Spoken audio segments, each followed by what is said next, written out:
تقلید کیا ہے؟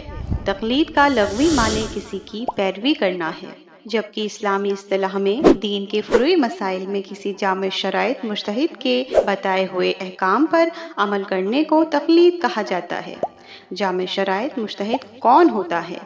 اسلامی اصطلاح میں مجتہد اس شخص کو کہا جاتا ہے جو علم فقہ میں اجتہاد کے مرتبے پر فائز ہو، یعنی قرآن، حدیث معصومین علیہ السلام اور عقل جیسے معتبر منابع سے شرعی احکام کو استنباط کرنے کی صلاحیت رکھتا ہو۔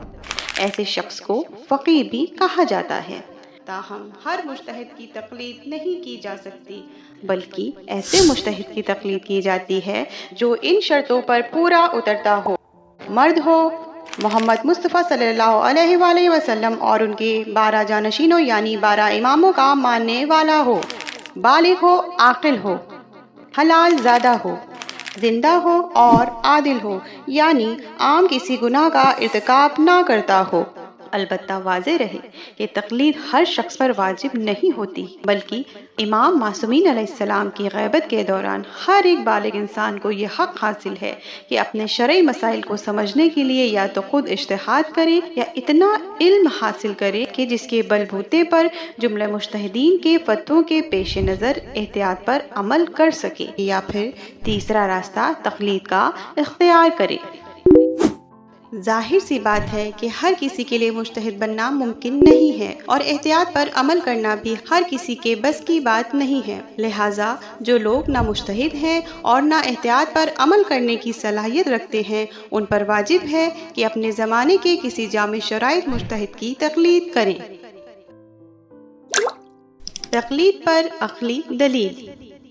یہ ہماری عقل کا ہی تقاضا ہے کہ ہم اپنی زندگی کے ہر شعبے میں اس شعبے سے متعلق ہر مسئلے کا حل اس کے ماہر شخص کی طرف رجوع کر کے ہی دیکھتے ہیں۔ بالکل اسی طرح اپنے شرعی مسائل میں بھی ہم ایک جامع شرائط مجتہد کی طرف رجوع کرتے ہیں جو ان مسائل میں بہرحال ہم سے زیادہ ماہر ہے۔ ہمیں اس بات کا یقین ہے کہ ایسا کرنے سے ہم اللہ تعالیٰ کے حضور میں بری الذمہ قرار پائیں گے، کیونکہ ہم نے اپنی عقل قرآنی حکم اور معصومین علیہ السلام کی ہدایت کی روشنی میں ایک معتبر اتھارٹی کے فتووں کے مطابق عمل کیا ہے اور کسی طرح کی منمانی نہیں کی ہے۔ تقلید پر قرآنی دلیل۔ اللہ تعالیٰ نے ہمیں قرآن مجید میں مختلف مقامات پر اپنے سے بہتر کی پیروی کا حکم دیا ہے۔ چنانچہ سورہ انبیاء کی آیت نمبر 7 میں اللہ تعالیٰ فرماتا ہے: فَاسْأَلُوا أَهْلَ الذِّكْرِ إِن كُنتُمْ لَا تَعْلَمُونَ، بس اگر تمہیں علم نہ ہو تو اہل علم سے پوچھ لیا کرو۔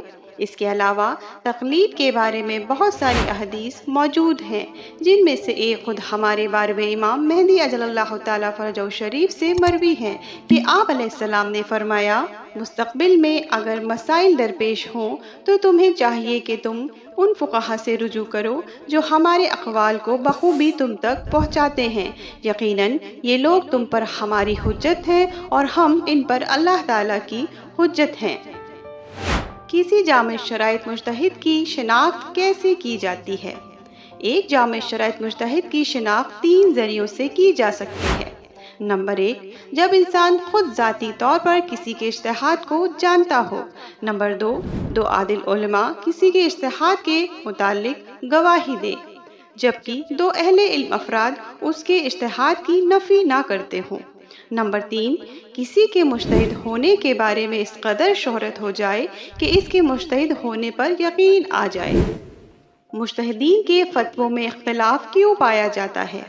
بہت سے لوگ اس سوال کو لے کر تقلید کے بارے میں شک و شبہ کا شکار ہو جاتے ہیں کہ آخر مجتہدین کے فتاوی مختلف کیوں ہیں، جبکہ کہا جا سکتا ہے کہ ان سب کے علمی مصادر ایک ہیں۔ اس کا جواب 4 باتوں سے سمجھا جا سکتا ہے۔ پہلی بات تو یہ ہے کہ شیعہ مجتہدین کا کسی مسئلے میں اختلاف ہرگز اس حد تک نہیں ہوتا کہ ایک مجتہد کہے کہ فلاں کام واجب ہے اور دوسرا کہے کہ حرام ہے، بلکہ اختلاف معمولی نوعیت کا ہوتا ہے۔ دوسری بات یہ ہے کہ مجتہدین کا کسی بھی مسئلے میں ہلکا پھلکا اختلاف مذہب اہل بیت علیہ السلام کی پختگی، ترقی اور تازگی کا ثبوت ہے۔ اس لیے کہ ہمارے فقہا دنیا میں پیدا ہونے والے نئے نئے مسائل کا حل نکالنے کے لیے اجتہاد کرتے رہتے ہیں، جس کے نتیجے میں ہم کسی بھی دور میں جمود کا شکار نہیں ہوتے ہیں۔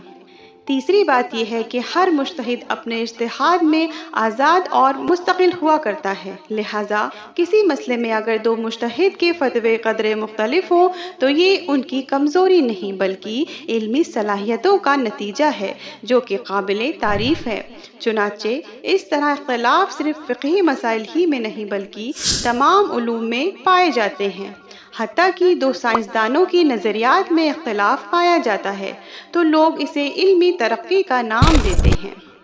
چوتھی بات یہ ہے کہ مجتہدین کے فتووں میں موجود اختلاف سے ہمارا کوئی لینا دینا نہیں، اس لیے کہ ہم سب کی نہیں بلکہ صرف ایک مجتہد کی تقلید کرتے ہیں جو ان میں سب سے زیادہ علم رکھنے والا ہو، اس یقین کے ساتھ کہ اگر ہم ایک جامع شرائط مجتہد کے فتووں کے مطابق عمل کرتے ہیں تو پیش خدا محفوظ اور معذور رہیں گے انشاءاللہ المستعان۔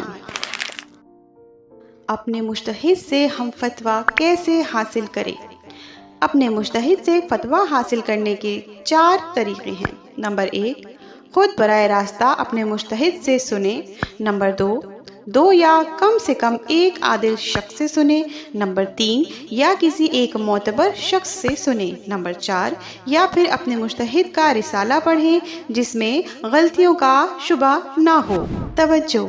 کسی مجتہد کے فتوے یا شرعی احکام دوسروں تک پہنچانے کے لیے کسی مجتہد کی اجازت کی ضرورت نہیں ہے، لیکن جو شخص غلطیاں کرنے کا عادی ہے اسے اس کام کو انجام نہیں دینا چاہیے۔ البتہ واضح رہے کہ کسی غیر عالم دین کے بتائے ہوئے مسئلے پر بغیر تحقیق کیے عمل کرنا بھی جائز نہیں ہے۔ مزید معلومات کے لیے ہماری ویب سائٹ وزٹ کریں۔